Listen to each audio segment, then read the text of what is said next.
ಹಾಸನದಲ್ಲಿ ಜನ ಕಲ್ಯಾಣ ಸಮಾವೇಶಕ್ಕೆ ಅಂತಿಮ ಹಂತದ ಸಿದ್ಧತೆಯನ್ನ ಮಾಡಿಕೊಳ್ಳಲಾಗಿದೆ. ಹಾಸನದಲ್ಲಿ ನಡೆಯುತ್ತೆ ಜನ ಕಲ್ಯಾಣ ಸಮಾವೇಶ. ಕರ್ನಾಟಕ ಕಾಂಗ್ರೆಸ್ನ ಜನ ಕಲ್ಯಾಣ ಸಮಾವೇಶ ಅದು. ಕಾರ್ಯಕ್ರಮ ಆರಂಭಕ್ಕೂ ಮುನ್ನ ಸಿದ್ಧತೆಯನ್ನ ಪರಿಶೀಲನೆ ಮಾಡಿದ್ದಾರೆ ಕೆಎನ್ ರಾಜಣ್ಣ. ವೇದಿಕೆಗೆ ಆಗಮಿಸಿ ಪರಿಶೀಲನೆಯನ್ನ ನಡೆಸಿದ್ದಾರೆ ಕೆಎನ್ ರಾಜಣ್ಣ. ಸಿಎಂ, ಡಿಸಿಎಂ, ಅನೇಕ ಸಚಿವರು ಈ ಜನ ಕಲ್ಯಾಣ ಸಮಾವೇಶದಲ್ಲಿ ಭಾಗಿಯಾಗ್ತಾರೆ. ಜೆಡಿಎಸ್ ಭದ್ರಕೋಟೆ ಹಾಸನದಲ್ಲಿ ನಡೀತಾ ಇರುವಂತಹ ಸಮಾವೇಶ ಇದು. ಅಂತಿಮ ಹಂತದ ಸಿದ್ಧತೆಗಳನ್ನು ನೀವು ಯಾವ ರೀತಿ ಮಾಡಿದ್ದಾರೆ ಅನ್ನೋದನ್ನ ಕೆಎನ್ ರಾಜಣ್ಣ ಅವರು ಈಗಾಗಲೇ ಪರಿಶೀಲನೆಯನ್ನ ಮಾಡಿದ್ದಾರೆ. ಕೆಪಿಸಿಸಿ ಹಾಗೂ ಸ್ವಾಭಿಮಾನಿ ಸಂಘಟನೆಗಳ ಆಶ್ರಯದಲ್ಲಿ ಎಸ್ಎಂ ಕೃಷ್ಣ ಬಡಾವಣೆಯಲ್ಲಿ ಜನ ಕಲ್ಯಾಣ ಸಮಾವೇಶವನ್ನ ಡಿಸೆಂಬರ್ 5 ಅಂದರೆ ಇವತ್ತು ಆಯೋಜಿಸಿದ್ದು ಸಿದ್ಧತೆಗಳು ಪೂರ್ಣಗೊಂಡಿದ್ದಾವೆ. ನಿನ್ನೆಯೇ ಬಹುತೇಕ ಎಲ್ಲ ಪೂರ್ವ ತಯಾರಿ ಅನ್ನೋದಾಗಿತ್ತು. ವೇದಿಕೆ ಇರ್ಬೋದು, ಸಭಾಂಗಣ ಇರ್ಬೋದು, ಆಸನಗಳ ವ್ಯವಸ್ಥೆ ಇರ್ಬೋದು, ಪ್ರತಿಯೊಂದು ಸಿದ್ಧತೆಯಾಗಿತ್ತು. ಇವತ್ತು ಕೆಎನ್ ರಾಜಣ್ಣ ಆ ಎಲ್ಲ ಪರಿಶೀಲನಾ ಕಾರ್ಯವನ್ನ ಮುಗಿಸಿದ್ದಾರೆ. ಕೆಲವೇ ಕ್ಷಣಗಳಲ್ಲಿ ಜನ ಕಲ್ಯಾಣ ಸಮಾವೇಶ ಆರಂಭ ಆಗುತ್ತೆ. ಈಗಾಗಲೇ 11 ಗಂಟೆ ಆಯಿತು. 12:30 ಸುಮಾರಿಗೆ ಕಾರ್ಯಕ್ರಮ ನಡೆಯುತ್ತೆ, ಆರಂಭಗೊಳ್ಳುತ್ತೆ. ಜೆಡಿಎಸ್ ಕೋಟೆಯಲ್ಲಿ ಕಾಂಗ್ರೆಸ್ ಶಕ್ತಿ ಪ್ರದರ್ಶನಕ್ಕೆ ಮುಂದಾಗಿದೆ. ವಿಪಕ್ಷಗಳಿಗೆ ಟಕ್ಕರ್ ಕೊಡೋದಕ್ಕೆ ಕೈನ ಬೃಹತ್ ಸಮಾವೇಶ ಇದು. ಸ್ವಾಭಿಮಾನಿ ಒಕ್ಕೂಟಗಳ ಜಂಟಿ ಆಶ್ರಯದಲ್ಲಿ ಜನ ಕಲ್ಯಾಣ ಸಮಾವೇಶ ನಡೆಯುತ್ತೆ. ಹೌದು, ಮುಖ್ಯಮಂತ್ರಿ ಸಿದ್ದರಾಮಯ್ಯ, ಉಪಮುಖ್ಯಮಂತ್ರಿ ಡಿಕೆ ಶಿವಕುಮಾರ್, ಸಚಿವ ಸಂಪುಟದ ಸದಸ್ಯರು, ಮುಖಂಡರು ಭಾಗವಹಿಸುತ್ತಾರೆ. ಸಿದ್ದರಾಮಯ್ಯನವರಿಗೆ ಶಕ್ತಿ ನೀಡುವ ಒಬಿಸಿ ಸಮಾವೇಶ.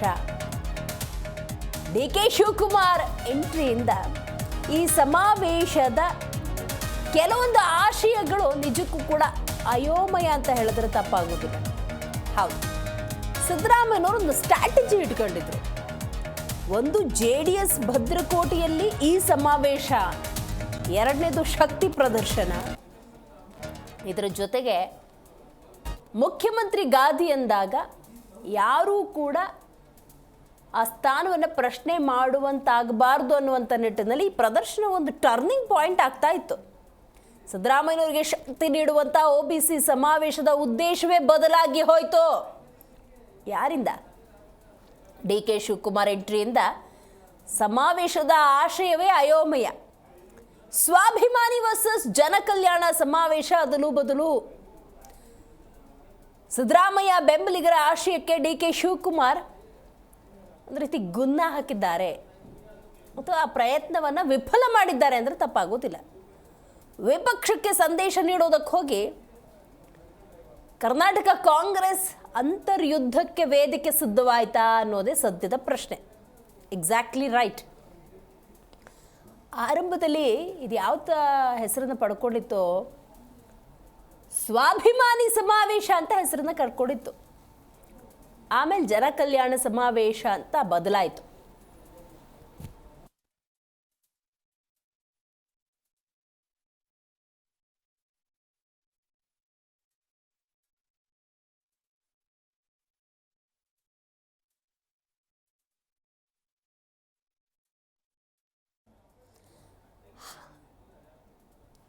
ಕೆಪಿಸಿಸಿ ಮತ್ತು ನೀವು ಗಮನಿಸಬೇಕು, ಸ್ವಾಭಿಮಾನಿ ಸಂಘಟನೆಗಳ ಆಶ್ರಯದಲ್ಲಿ ಎಸ್ಎಂ ಕೃಷ್ಣ ಬಡಾವಣೆಯಲ್ಲಿ ಮತ್ತೊಮ್ಮೆ ಕೆಪಿಸಿಸಿ ಮತ್ತು ಸ್ವಾಭಿಮಾನಿ ಸಂಘಟನೆಗಳ ಆಶ್ರಯದಲ್ಲಿ ಹಾಸನ ನಗರದ ಎಸ್ಎಂ ಕೃಷ್ಣ ಬಡಾವಣೆಯಲ್ಲಿ ಜನ ಕಲ್ಯಾಣ ಸಮಾವೇಶ ಇದು.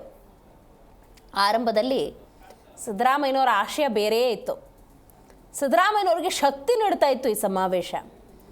ದ ಫಸ್ಟ್ ಫಾರ್ಮೋಸ್ಟ್ ಪಾಯಿಂಟ್ ಅಂತ ನಾವು ನೋಡೋದಾದ್ರೆ ಇದು ಹಾಸನದಲ್ಲಿ ಆಗ್ತಾ ಇದೆ.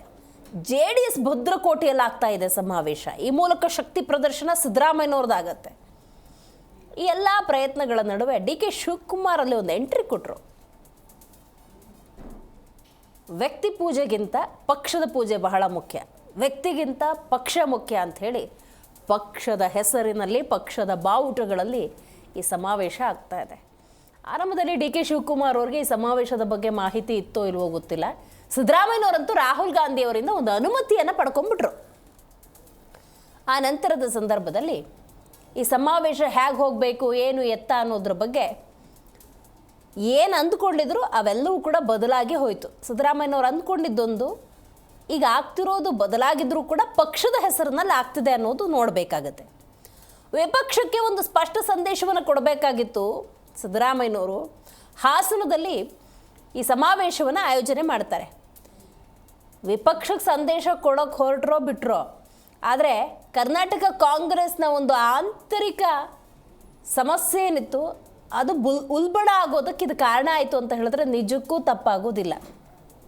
ನಾನು ಆಗಲೇ ಉಲ್ಲೇಖ ಮಾಡಿದ ಹಾಗೆ ಹಾಸನದಲ್ಲೊಂದು ಸಮಾವೇಶ ಅಂದಾಗ, ಸ್ಥಳೀಯ ಸಂಸ್ಥೆಗಳು ಆ ಚುನಾವಣೆ ಅಂದಾಗ ಇದು ವರ್ಕೌಟ್ ಆಗುತ್ತೆ, ಹಾಸನದಲ್ಲೇ ಮಾಡೋಣ ಅಂಥೇಳಿ ರಾಹುಲ್ ಗಾಂಧಿ ಅವರನ್ನು ಅದು ಹೇಗೋ ಒಪ್ಪಿಸ್ಬಿಟ್ರು ಸಿದ್ದರಾಮಯ್ಯನವರು. ಅನುಮತಿಯನ್ನು ಕೂಡ ಪಡ್ಕೊಂಡ್ಬಿಟ್ರು. ಆದರೆ right time entry D K Shivakumar ಕೊಡ್ತಾರೆ. ವ್ಯಕ್ತಿ ಪೂಜೆ ಸಲ್ಲದು. ಒಬ್ಬ ವ್ಯಕ್ತಿಯನ್ನು ಆರಾಧಿಸೋದಕ್ಕಿಂತ ಪಕ್ಷದ ಮೂಲಕ ಇಂಥ ಸಮಾವೇಶಗಳು ಮಾಡಿದ್ರೆ ಉತ್ತಮ ಅನ್ನುವಂಥ ಸಂದೇಶದ ನಡುವೆ ಈಗ ಜನಕಲ್ಯಾಣ ಸಮಾವೇಶ ಕೆಪಿಸಿಸಿ ಮತ್ತು ಸ್ವಾಭಿಮಾನಿ ಸಂಘಟನೆಗಳ ಆಶ್ರಯದಲ್ಲಿ ಹಾಸನ ನಗರದ ಎಸ್.ಎಂ. ಕೃಷ್ಣ ಬಡಾವಣೆಯಲ್ಲಿ ನಡೀತಾ ಇದೆ. ಅಂತಿಮ ಹಂತದ ಸಿದ್ಧತೆಗಳು ನಡೆದಿದೆ. ಕೆ.ಎನ್. ರಾಜಣ್ಣ ಅವರು ಪರಿಶೀಲನೆ ಮಾಡಿದ್ದಾರೆ. 12ವರೆಗೆ ಕಾರ್ಯಕ್ರಮ ಆರಂಭ ಆಗುತ್ತೆ.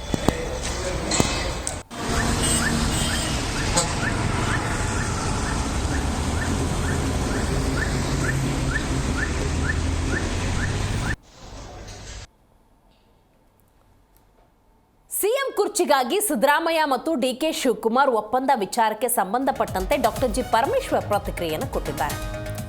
ಒಂದು ಸುದ್ದಿ ಅಂತೂ ಓದಾಡ್ತಾ ಇದೆ. ಏನದು? ಕುರ್ಚಿಗಾಗಿ ಸಿದ್ದರಾಮಯ್ಯ ಮತ್ತು ಡಿ ಕೆ ಶಿವಕುಮಾರ್ ಒಪ್ಪಂದ ಮಾಡಿಕೊಂಡಿದ್ದಾರೆ ಅಂತ. ಅಧಿಕಾರ ಹಂಚಿಕೆಯ ಸಂಬಂಧ ಯಾವ ಒಪ್ಪಂದವೂ ಆಗಿಲ್ಲ. ಹೈಕಮಾಂಡ್ ಬಳಿಯೂ ಕೇಳಿದ್ದೇನೆ, ಒಪ್ಪಂದ ಆಗಿಲ್ಲ ಅಂತ ಬೆಂಗಳೂರಿನಲ್ಲಿ ಗೃಹ ಸಚಿವ ಡಾಕ್ಟರ್ ಜಿ ಪರಮೇಶ್ವರ್ ಹೇಳಿಕೆ ಕೊಟ್ಟಿದ್ದಾರೆ. ಡಿ ಕೆ ಶಿವಕುಮಾರ್ ಅದು ಯಾವ ಅರ್ಥದಲ್ಲಿ ಹೇಳಿದ್ರೋ ನಿಜಕ್ಕೂ ಕೂಡ ಗೊತ್ತಿಲ್ಲ. ಸಿದ್ದರಾಮಯ್ಯ ಯಾವ ಒಪ್ಪಂದ ಆಗಿಲ್ಲ ಅಂತ ಹೇಳಿದ್ದಾರೆ. ಒಪ್ಪಂದ ಆಗಿದೆ ಅಂತಾದರೆ ನಾವೆಲ್ಲ ಯಾಕಿರಬೇಕು ಅಂತ ನೇರ ಪ್ರಶ್ನೆಯನ್ನು ಕೇಳಿದ್ದಾರೆ. ಅವರಿಬ್ಬರೇ ರಾಜಕಾರಣ ಮಾಡಲಿ, ಅವರಿಬ್ಬರೇ ನಡೆಸಲಿ ಬಿಡಿ ಅಂತ ಡಾಕ್ಟರ್ ಜಿ ಪರಮೇಶ್ವರ್ ಹೇಳಿದ್ದಾರೆ. ಕೆಲವು ಒಕ್ಕೂಟದ ಸ್ವಾಭಿಮಾನಿ ಒಕ್ಕೂಟ ಅಂತ ಏನೋ ಒಂದು ಮಾಡ್ಕೊಂಡಿದ್ದಾರೆ. ಅವರು ಎಲ್ಲರೂ ಸೇರಿ ಅವರು ನಮ್ಮ ನೋಡ್ರಿ, ಯಾವ ಒಪ್ಪಂದ ಆಗಿರೋದು ನಮಗೇನು ಗೊತ್ತಿಲ್ಲ, ನನಗೇನು ಗೊತ್ತಿಲ್ಲ. ನಾನು ಯಾರು 2-3 ಜನ ಕೇಳಿದೆ, ಡೆಲ್ಲಿ ಒಳಗೂ ಕೇಳಿದೆ, ಇಲ್ಲೂ ಕೇಳಿದೆ. ಯಾವ ಒಪ್ಪಂದನೂ ಯಾರೂ ಆಗಿದೆ ಅಂತ ಎಲ್ಲೂ ಯಾರೂ ಹೇಳಿಲ್ಲ. ಶಿವಕುಮಾರ್ ಅವರು ಏನೋ ಅರ್ಥದಲ್ಲಿ ಹೇಳಿದಾರೋ ಗೊತ್ತಿಲ್ಲ ನನಗೆ. ಅದಕ್ಕೆ ಸಿದ್ದರಾಮಯ್ಯನವರು ಮಾನ್ಯ ಮುಖ್ಯಮಂತ್ರಿಗಳು ಇಲ್ಲ ಅಂಥದ್ದೆಲ್ಲ ಒಪ್ಪಂದ ಏನು ಆಗಿಲ್ಲ ಅಂತ ಅವ್ರು ಹೇಳಿದ್ದಾರೆ. ಸ್ಪಷ್ಟವಾಗಿ ಸ್ಪಷ್ಟೀಕರಣ ಕೊಟ್ಟಿದ್ದಾರೆ. ಈಗ ಒಪ್ಪಂದ ಆಗಿದೆ ಅಂತಂದರೆ ಮತ್ತು ನಾವೆಲ್ಲ ಯಾಕಿರ್ಬೇಕು ರೀ? ಡಿ ಕೆ ಶಿವಕುಮಾರ್ ಅವರಿಬ್ಬರೇ ರಾಜಕಾರಣ ಮಾಡಿ ಅವರಿಬ್ಬರೇ ನಡೆಸ್ಬಿಡ್ಲಿ, ಬೇರೆಯವ್ರು ಯಾರು ಇರೋದೇ ಬೇಡವಾ? ಅದೆಲ್ಲ ಆ ರೀತಿ ಏನೂ ಆಗಲಿಕ್ಕೆ ಸಾಧ್ಯ ಇಲ್ಲ.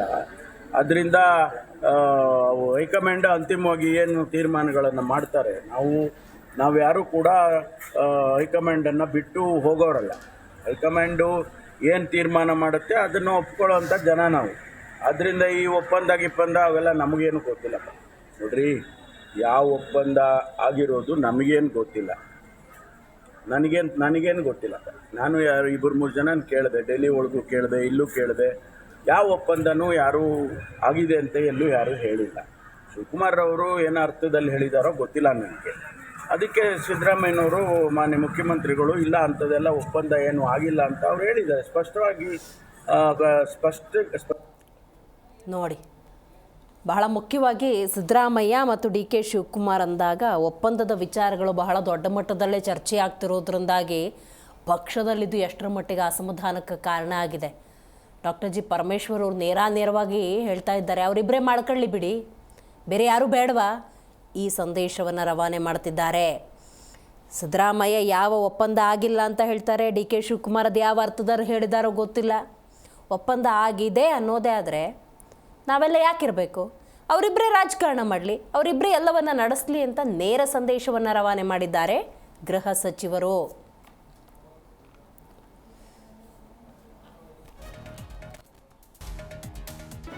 ಜಿ ಕನ್ನಡ ನ್ಯೂಸ್ ಈಗ ನಿಮ್ಮ ಮನೆಯಲ್ಲೇ ನೋಡಿ. ಎಲ್ಲ ಕೇಬಲ್ಗಳಲ್ಲಿ ಈಗ ಲಭ್ಯ.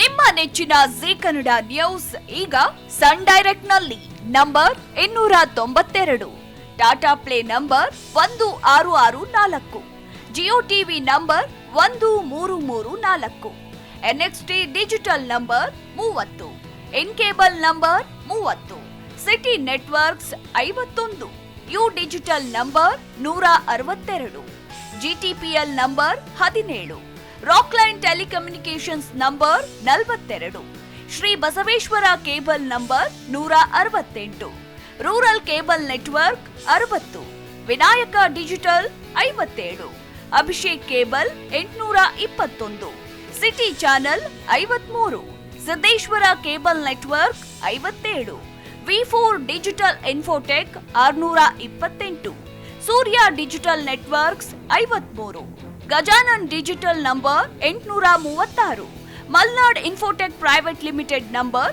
56, Metrocast number 830, Victory Digital number 167ರಲ್ಲಿ ನೋಡಿ ಆನಂದಿಸಿ.